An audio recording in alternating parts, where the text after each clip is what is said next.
Hello mga Jai, let's do my nails with me. Bago ang lahat, intro muna tayo syempre. At dito kumuha muna ako ng beads para pangtanggal sa old soft gel extension ko. Kasi magre-remove tayo. Bago ako magsimula magne-nail drill, tatanggalin ko muna yung mga gems at saka charms na nakadikit doon sa extensions ko. At dito nga, sisimulan ko ng pag-nail drill. At dito nga, pahirapan ako. Dahil iba talaga pag ibang kamay ang gagawin mo kaysa sa sarili mo. At dito, kinat ko na pa sa isa ang mga tips. At dito ay oras na para i-soak off ang ating soft gel gamit ang acetone saka cotton, tapos ibabad lang natin mga 20 minutes. After that, kung nakikita nyo malambot na siya at madali na siyang tanggalin yung soft gel. Kaya hindi ka na mahihirapan sa pagtanggal. At dito, sisimulan ko na pag-nail prep ng kuko ko gamit ang sanding band. At dito nagpalit ako ng ibang beads para pangtanggal ng cuticle sa cuticle area natin. Dahil ito ang pinaka-importante para hindi mag-lifting ang ating gawa. Pagkatapos kong mag-nail prep, pinunasan ko siya ng acetone gamit ang non-woven wipes. And now, time to apply dehydrator from Born Pretty para ma-dehydrate ang kuko natin at matanggal yung mga extra oil. And next naman is primer from Born Pretty pa rin. At air dry lang tayo mga dye. Na mga 1 or 2 minutes, pwede na. At ngayon, maglalagay tayo ng base coat. Pero ang ginagamit ko ditong pang base coat ay yung JL na glue gel para extra tibay talaga yung extensions natin. At i-cure lang natin ng mga 60 seconds. At dito, nagsusukat na ako para mahanap natin ang tamang size para sa ating polygel. At ang gagamitin natin ay ang non-stick glue gel from Born Pretty. Maganda siya gamitin kasi hindi talaga siya makalat at hindi talaga basta-basta nadikit sa kamay mo. Ito yung ginagamit ko para sa ating polygel extension. Dahil ito ay no need na ng slip solution, hindi siya tulad ng ibang polygel na malagkit. At ang kagandahan nito ay pwede mong tanggalin yung mga excess bago mo siya i-flash cure. Dahil nga hindi siya basta-basta natatanggal, hindi siya tulad ng glue gel.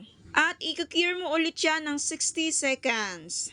At ngayon, isa-isa ko nung tinanggal yung molder tips. Dahil no need na natin yan kasi nga polygel nga ang gamit natin, diba? At pagkatapos nating matanggal, pwede na nating i-cut sa desired na length na gusto natin at in-nail file yung gilid para malinis tingnan. So, ito na yung result ng polygel extensions natin. Ganito ang itsura niya kapag wala pang design, wala pang mga gems o charms o rhinestones na nilalagay. Ang tibay nito, be, mas matibay pa to sa relasyon ng jowa mo. Kaya mas mahal siya sa soft gel extensions. O diba, parang natural nails lang. Bago tayo maglagay ng design or maglagay ng kulay sa extensions natin, lalagyan muna natin ng base coat. At cure lang din natin ng 60 seconds. At ngayon, ang kulay na napili ko, ito yung black from macaroon.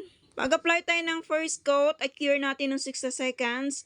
At apply ulit tayo ng second coat, i-cure ulit natin ng 60 seconds. At dito nga, pahirapan ako pag-apply ng French tip. Ito nga yung kasabayhan ng mga nail tech kapag French tip daw bawal huminga. Sa lahat ng design, ito talaga ang pinakamahirap. Alam ng mga nail tech yan. Akala ng mga client ay napakadali lang pero para sa amin ang hirap na ng French tip. Lalo na sa mga baguhang nail tech na katulad ko. At ito nga yung charms na napili ko, yung kulay black, na siyang i-design ko doon sa ring finger ko. Gamit itong rhinestone glue gel from Born Pretty pa rin. At ipa-flash cure lang natin ng mga 30 seconds. At wag natin kalimutang lagyan ng rhinestone glue gel ang gilid para hindi sasabit sa buhok or sa damit. Flash cure ulit natin ng mga 30 seconds. At ngayon, gagamit ako ng metallic drawing gel na from Born Pretty pa rin para dagdag shine sa ating design.